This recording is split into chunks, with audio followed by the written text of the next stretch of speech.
Bienvenue dans Expansion, un podcast par Eric Flack qui s'adresse à toutes celles et ceux qui cherchent à constamment en apprendre plus et à s'améliorer aussi bien mentalement que physiquement. Et aujourd'hui, voilà, on est le 23 décembre, j'enregistre cet épisode la veille de sa sortie le 24, et au début je me disais, bon, allez, pas d'épisode à Noël, je prends des vacances, et puis après j'ai changé d'avis, je me dis non, allez, pas de vacances, on continue, on s'arrête pas, on va faire un petit épisode bonus assez court normalement, si je m'emballe pas, parce que à chaque fin d'année, l'année dernière, il y a 2 ans, il y a 3 ans, à chaque fois je me souviens, je me dis la même chose, cette période elle est très spéciale pour quelque chose, elle est très spéciale et j'ai envie de parler de cela dans ce petit monologue rapide de comment est-ce que toi et moi on peut tirer parti de cette opportunité de fin d'année, par quels moyens, et à la fin de l'épisode je te proposerai aussi un petit challenge auquel j'ai pensé ces derniers jours, tout seul dans ma chambre. Je me suis dit tiens, et si je faisais ça, du coup je vais me lancer là-dedans, je t'en parle à la fin et je t'invite fortement à le faire avec moi. Alors comme je l'ai mentionné, cet épisode sort le 24, bon j'ai pas énormément d'espoir que beaucoup de personnes vont passer Noël en m'écoutant le 24 ou le 25, mais sait-on jamais, et de toute façon ça restera applicable pour les jours qui suivent ou même pour plus tard. Mais je vais parler spécialement de cette semaine entre Noël et Nouvel An. Cette semaine, en vrai il y a 52 semaines dans l'année, et c'est la seule semaine où tout se ralentit un petit peu. J'ai vraiment l'impression tous les ans, j'ai l'impression que c'est un peu, c'est un peu les limbes de l'année, tu vois, c'est un peu en mode, bon allez, tout le monde reprend un petit peu son souffle, tout le monde s'asseye, tout le monde fait des petites célébrations en famille, tout le monde ferme, tout le monde est en vacances, voilà, le monde ralentit, le monde s'arrête à moitié, il tourne moins vite, et c'est justement l'occasion parfaite pour passer du temps en famille autant que possible, alors encore plus dans ces conditions spéciales de cette année 2020 qui aura été, voilà, tout le monde le dit, hein, l'année 2020, on la met à la poubelle, tout ça. Bref, j'espère que tu auras pu trouver des choses de quoi te réjouir de cette année. Voilà, il y a du positif, il y a du négatif, je pense, clairement pour tout le monde. De toute façon, joyeux Noël, hein, joyeux Noël à toi, à ta famille, à tes amis. J'espère que tout ce beau monde se porte bien. De mon côté, j'ai la chance que tout aille bien vis-à-vis de ma famille. On devrait pouvoir se réunir demain, le 24, pendant que cet épisode sortira, ensemble, chez mes parents. Et puis, ça sera quand même un bon moment auquel on se réunit toujours, on s'offre des cadeaux. Enfin voilà, Noël, c'est un peu la période, voilà. J'allais dire, c'est un peu la période spéciale dans ma famille, tu sais, comme si c'était genre juste ma famille qui traitait cette occasion comme étant spéciale. Voilà, j'espère qu'elle le sera pour toi aussi. Mais une fois ces 2 jours de célébration, je sais pas si tu es du genre à faire 3 Noëls de famille, peut-être que cette année un petit peu moins. Moi, d'ailleurs, pour la petite anecdote, la semaine dernière, j'ai fait mon Noël avec ma grande famille, c'est-à-dire plus que mes parents, mes frères et sœurs. On l'a fait sur Zoom, tu vois, le truc assez, voilà. Est-ce que ça n'arrivera qu'une fois dans une vie? Clairement, on peut pas le dire. Ce qui est sûr, c'est que c'était la première fois. Et puis bon, vu que j'ai de la famille aussi en Californie, à Abu Dhabi aussi, on avait un qui était en voyage, ça nous a permis tous nous réunir de cette façon assez spéciale, mais tout de même chaleureuse. J'étais agréablement surpris par ça. Voilà, quoi qu'il en soit, je reviens un petit peu plus au sujet sérieux de l'épisode. Attention, sérieux vite, Eric, on n'oublie pas, voilà, la famille c'est bien joli, il faut travailler. Eh ben oui, c'est un petit peu de ça dont je vais parler. Enfin, je vais peut-être planter quelques graines, je ne sais pas, ou bien enfoncer une porte ouverte chez certaines personnes, peut-être aussi, j'espère. En tout cas, c'est une porte que j'ai dû ouvrir pour moi, il y a de ça justement quelques années, c'est pour revenir sur cette période entre Noël et Nouvel An où tout est ralenti. En fait, cette période, c'est vraiment le meilleur moment pour ne pas relâcher le pied, ou justement pour appuyer encore plus particulièrement sur la pédale. C'est le moment pour prendre de l'avance sur le monde en fait. C'est le moment où, vu que tout le monde va au ralenti, tout le monde est occupé à digérer, est en vacances, et c'est vraiment le meilleur moment pour te reposer, très certainement si vraiment tu en as besoin, mais si tu en as pas vraiment besoin, je pense que c'est le meilleur moment pour prendre de l'avance sur la planète, c'est le meilleur moment de faire la différence, c'est le meilleur moment de commencer tes bonnes nouvelles résolutions, tu vois.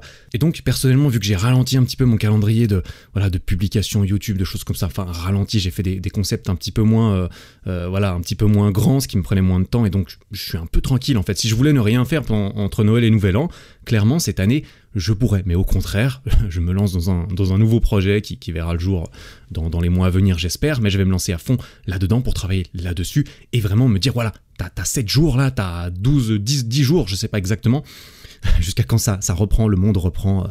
En tout cas, en Suisse, c'est férié le 1er et le 2 janvier, donc clairement, avant le 3 janvier, il n'y a pas grand-chose qui bouge, mais clairement, j'ai l'occasion de travailler là-dessus et je vais me donner les moyens de le faire. Et toi, peut-être de ton côté, tu te dis ou tu me dis, mais Eric, t'es bien joli, t'es bien gentil, écoute, je vais pas travailler sur ton projet à moi je sais pas sur quoi est-ce que je pourrais prendre de l'avance. Eh bien écoute, si tu n'as pas de projet particulier, si t'as pas un truc dans ta tête, quelque chose que t'as commencé ou une idée claire et précise de tiens, j'ai envie de faire ça, mais j'ai pas le temps pendant l'année, etc. Et là, tu te retrouves en vacances entre Noël et Nouvel An à regarder par la fenêtre, ou bien, je sais pas, en plus cette année, c'est peut-être encore plus confiné, bien sûr, et encore, voilà, il y a encore moins d'options de choses à faire, hein. C'est pas comme si les boîtes de nuit étaient en pleine ascension en ce moment, donc il y a plus de temps à disposition normalement. Et si tu n'as aucune idée de ce que tu peux faire justement, je pense que c'est le moment parfait pour essayer de trouver, pour essayer de creuser ce sur quoi tu pourrais mettre le pied. Et là, je reviens sur une question, sur quelque chose qui revient souvent, des questions qu'on me pose, que ce soit en commentaire ou n'importe, c'est Eric, comment trouver sa passion ? Comment est-ce que... Tu vois, moi, j'ai l'impression qu'il n'y a pas grand-chose qui m'intéresse dans la vie. Toi et d'autres personnes, vous donnez l'impression que vous êtes passionné par ce que vous faites sur certains sujets. Et comment est-ce que moi je fais ça pour trouver ça pour moi ? Et en fait, peut-être je me répète parce que j'ai déjà dû dire cela une fois ou l'autre, mais je pense pas qu'on puisse trouver sa passion. Je pense qu'il faut la créer, sa passion. Sa passion, tu la trouves pas sous un caillou en te baladant dehors pendant une belle petite randonnée d'hiver, tu vois. Tu la trouves peut-être en faisant ta randonnée, en te rendant compte que en fait t'aimes bien faire des randonnées et que t'as envie de faire le plus de randonnées possible pour découvrir, je sais pas, des chemins de randonnée. Tu vois, ce n'est pas du tout mon domaine, je ne sais pas de quoi je parle. Mais ce que je sais, c'est que clairement là, tu risques de te retrouver avec des jours où t'as rien à faire, des jours où tu sais pas exactement quoi faire. Tu peux passer ton temps à je sais pas, tu vois, j'allais dire jouer aux jeux vidéo, mais ça peut aussi être quelque chose de concret, hein. Jouer aux jeux vidéo, aujourd'hui, il y en a plein qui en font un métier, donc voilà, ça peut être ça peut être d'autres choses. Ce qui est important, si tu veux trouver ta passion, c'est de te laisser une chance, en fait, de te laisser une chance de faire naître une passion dans une activité, dans une nouvelle activité, et donc, il faut essayer. Il faut vraiment, le meilleur moyen de trouver ce qui te plaît, c'est d'essayer, t'essayes plein de choses différentes. À mon avis, un petit système pour jauger rapidement, facilement de si une activité, un hobby, un art, un sport ou quoi que ce soit pourrait devenir une passion pour toi, c'est évidemment de t'y mettre assez sérieusement, de comprendre comment fonctionne cette nouvelle chose, de comprendre comment ça marche, de comprendre les règles du jeu, les règles de l'amélioration, les règles de comment est-ce qu'on peut continuer à faire cela dans le long terme. La plupart des gens qui font des choses très longtemps, c'est parce qu'il y a tout un système. Soit tu répètes les mêmes choses, soit tu crées des nouvelles choses, soit tu t'améliores toi-même, tu améliores ta façon de comprendre ou éventuellement il y a des compétitions, tu vois. Toutes ces choses, il faut que tu te laisses le temps de t'améliorer. Si tu essayes quelque chose de nouveau, que tu te plies aux règles du jeu et que tu mets un peu de temps, suffisamment de temps dedans pour te rendre compte de ton niveau, de comment tu t'améliores, de est-ce que ça te donne vraiment envie ? Parce que on est rarement passionné par les choses qu'on n'aime pas, tu vois, par les choses dans lesquelles on est mauvais, sauf si vraiment on est mauvais mais ça nous attire et on a une marge de progression qui normalement est assez grande quand on est mauvais, sauf si c'est purement génétique, ce qui est assez rare pour une passion. Enfin, c'est peut-être pas le meilleur choix en tout cas. Clairement, si tu laisses un petit peu de temps, ça peut être une après-midi, ça peut être 2 semaines, j'ai envie de dire, ça peut être un mois, ça doit pas être beaucoup plus. Le but, c'est quand même de pouvoir mettre, tu vois, plus tu peux mettre d'heures dedans, plus vite tu vas te rendre compte de si tu t'améliores, de si tu comprends comment ça marche, de si ça te motive, de si tu as envie de continuer, de t'améliorer, de créer des nouvelles choses, de comprendre encore plus les règles de cela. Plus vite tu vas te rendre compte de si ça peut potentiellement devenir ta nouvelle passion. Et justement, quand je dis que ça devrait pas prendre un mois, c'est aussi pour ça que je reviens à cette période actuelle, parce qu'en temps normal, tu peux faire exactement la même chose. Tu peux aussi essayer de faire des choses, découvrir des nouvelles activités. Évidemment, en temps normal, il y a le travail, il y a la famille, il y a d'autres choses, il y a plein d'excuses tout à fait valables et d'autres qui le sont un petit peu moins. Et il y a toute une liste de priorités qui sont clairement ancrées dans ton calendrier avant de pouvoir tester, de trouver ta passion. C'est pour ça que je pense qu'en cette période, si tu te retrouves dans cette situation où t'as envie de changement dans ta vie, t'as envie de quelque chose de nouveau, t'as envie d'essayer peut-être quelque chose, tu te dis depuis longtemps, tiens, si je cherchais quelque chose, j'aimerais bien avoir quelque chose qui me mette la petite flamme quand je me réveille le matin. Ah, la petite flamme, elle est vachement cool. J'ai l'impression d'en avoir une petite, moi, tu vois. Et franchement, c'est super agréable. Je peux que espérer que tu puisses faire naître la tienne. Et donc, je t'encourage énormément, si là tu te trouves en vacances, tu te trouves avec plus de temps que d'habitude, dont tu ne sais pas vraiment que faire, eh bien, de laisser une chance à ta petite flamme de naître de quelques petites étincelles. Et par défaut, si vraiment t'as pas trop d'idées ou t'as pas de possibilité tout simplement de tester les choses qui te plairaient, parce que c'est vrai que c'est une période qui ne permet pas de faire absolument tout ce qu'on veut, notamment quand il faut sortir de chez soi, eh bien il reste toujours une valeur extrêmement sûre qui normalement t'est accessible en ce moment aussi, je l'espère. Tu peux toujours lire des livres. Et ça, voilà, je pense que de toute façon, on aurait tous énormément à y gagner, à réussir à implémenter ça dans sa vie de façon très régulière. En tout cas, c'est ce que j'aime penser, ce que j'essaye de faire, hein.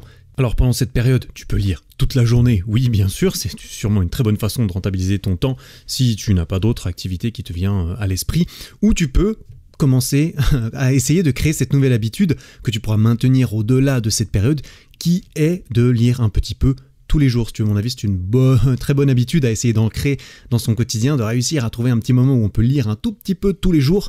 C'est un peu comme tout, hein. C'est comme quand tu veux travailler ta souplesse ou que tu veux simplement te remettre en forme. Tu peux te faire une séance de 6 heures de suite, mais si tu l'as fait une fois tous les 8 mois, malheureusement, bah, il faut réussir à maintenir la chose sur la durée, et c'est mieux de faire un petit peu régulièrement plutôt qu'une fois. En gros, même parfois tu te dégoûtes un petit peu, tu vois, tu fais ta séance de souplesse là pendant 3 heures, tu dis ouais, ça y est, je suis méga souple, et en fait t'es pas méga souple. Donc quand tu te dis ouais, il faut que je refasse 3 heures le lendemain, là ça décourage. Donc voilà, en tout cas c'est ma façon d'aborder la chose, et je pense que pour la lecture c'est une très bonne façon de faire aussi.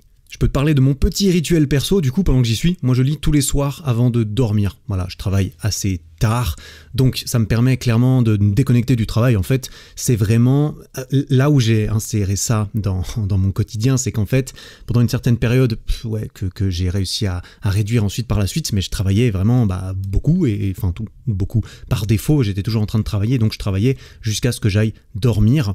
Et le fait de passer directement de mon écran d'ordinateur où je réfléchis à des trucs, où je tape des machins, où j'écris, où bon, je crée un petit peu moins. Le soir, j'étais pas en train d'écrire les scripts, les meilleurs scripts de ma vie, j'imagine, mais j'étais quand même en train de faire des trucs devant l'écran.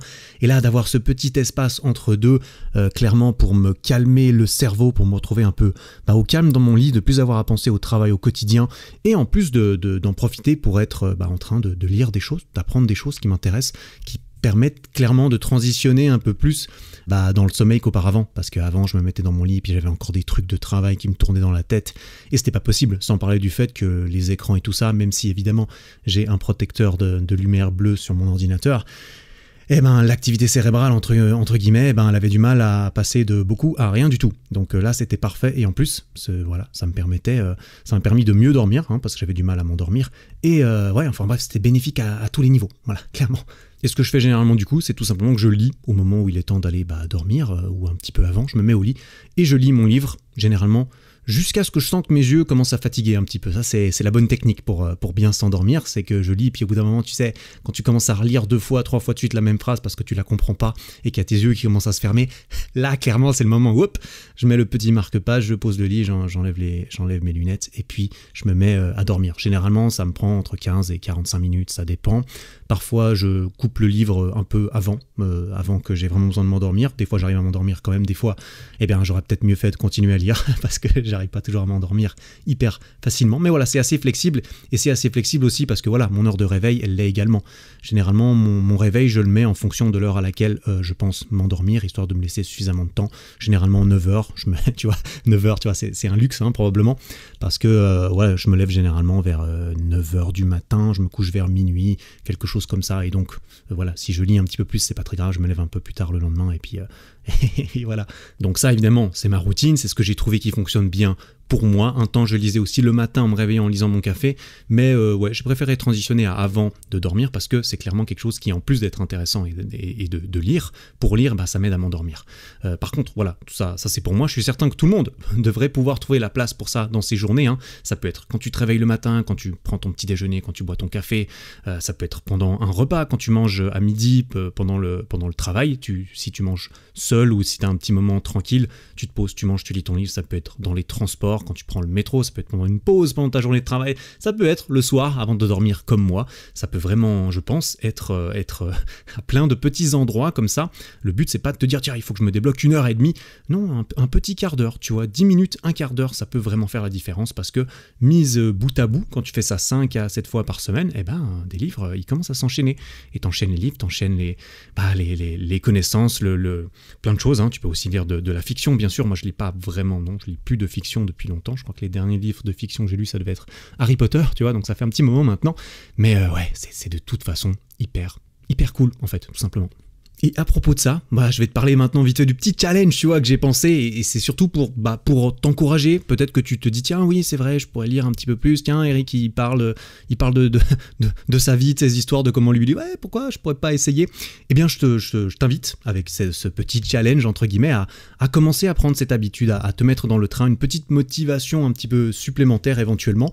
C'est que, personnellement, à partir du 1er janvier 2021, je m'engage à lire au minimum 10 pages par jour dans mon livre. Ça peut être plus, évidemment, mais 10 pages, c'est le minimum, et c'est une métrique assez facile à retenir. C'est pas un énorme engagement en fonction de la taille de ton livre, de la taille de l'écriture et ta vitesse de lecture, ça peut prendre entre 10 et 20-25 minutes. Et avec un rythme comme cela, au minimum, ça fait du coup 300 pages par mois si tu tiens, parce que le but ce serait de faire ça au moins pendant un mois. Et 300 pages, normalement, facilement, tu peux te faire un livre. 300 pages, c'est à peu près, même peut-être un petit peu au-dessus de la moyenne de la plupart des livres qui ne sont pas de fiction, pas les énormes romans avec ou le dictionnaire. Tu vois, tu lis le dictionnaire, ça va te prendre un petit peu plus de temps, clairement. Donc voilà, c'est pas une nouvelle résolution, tu vois, c'est juste un petit challenge comme ça. Je vais le faire, alors je le fais déjà, tu vois, donc moi ça va pas être extrêmement compliqué, mais il y a quand même certains jours où je le fais pas pour X ou Y raison, et je me dis que c'est pas une excellente idée. Donc là je vais le faire, si tu as envie de le faire avec moi, c'est bien, on pourra le faire tous ensemble, ce sera bien plus sympathique. J'en parlerai aussi un petit peu sur Instagram, je vais faire un petit hashtag, entre guillemets, hashtag 10 pages par jour, quelque chose comme ça, je pense, où tout le monde pourra utiliser ça dans sa story ou sur des posts ou quoi que ce soit, histoire de pouvoir éventuellement connecter un tout petit peu, d'avoir un petit sentiment de communauté, qu'on fait ça un petit peu à plusieurs, c'est beaucoup plus sympathique, et tout ça c'est dans l'idée, c'est dans le but effectivement de se laisser une chance de pouvoir créer une habitude, de se dire tiens oui je vais faire ça comme ça, alors tu réfléchis un petit peu à quel moment tu pourrais le faire, parce que là il va falloir planifier un tout petit peu quand est-ce que tu vas pouvoir lire, et éventuellement ce que tu vas lire aussi, mais au bout des 30 jours, même si tu n'as pas été, tu vois, même si il y a des imprévus qui peuvent arriver de toute façon. Enfin voilà, j'ai envie de dire que je te garantis qu'à la fin du mois, tu ne devrais pas regretter. En tout cas, ça me semble assez peu probable. Donc voilà, si tu veux faire ça à mes côtés, avoir l'impression de le faire au moins avec moi, si avec personne d'autre, eh bien, j'en parlerai un petit peu sur Instagram, je partagerai mes lectures, je partagerai mes progrès, entre guillemets, voilà, et j'utiliserai le hashtag 10 pages par jour. Voilà, comme ça, on pourra éventuellement s'entraider un petit peu là-dedans, ça peut être sympa. Et là, éventuellement, tu vas me dire, mais Eric, qu'est-ce que je vais bien pouvoir lire ? Eh bien, tu peux lire ce que tu veux, concrètement, fiction, non-fiction, livre de cuisine, de jardinage, de développement personnel, c'est toi qui décides, clairement, le but c'est simplement de te donner le temps d'en apprendre un petit peu plus sur quelque chose, ou de t'évader dans un monde différent, ou tu vois, quoi que ce soit, vraiment, le but c'est que ça te plaise, et voilà, après j'aurais tendance à penser que si en plus tu peux en tirer quelque chose pour ta propre vie, eh bien c'est évidemment encore mieux. Et si vraiment tu n'as aucune idée de ce que tu pourrais bien lire, mais que tu as envie de te dire tiens j'ai envie de lire un livre qui va me développer personnellement, en tout cas c'est le genre de choses que je lis, et j'ai décidé de partager, en fait, de créer une nouvelle page sur mon site internet sur lequel je vais te mettre tout ce que moi j'ai lu, tout ce que je lis actuellement, tout ce que je vais lire par la suite.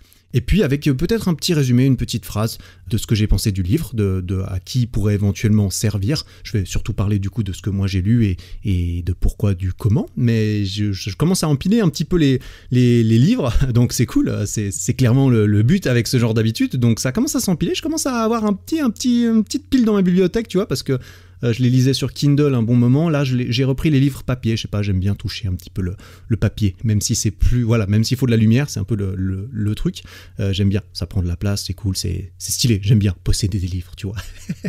Bref, je m'égare un petit peu. Quoi qu'il en soit, je vais te mettre ça sur mon site, ça sera sur ericflag.com/livre, livre avec un S au pluriel.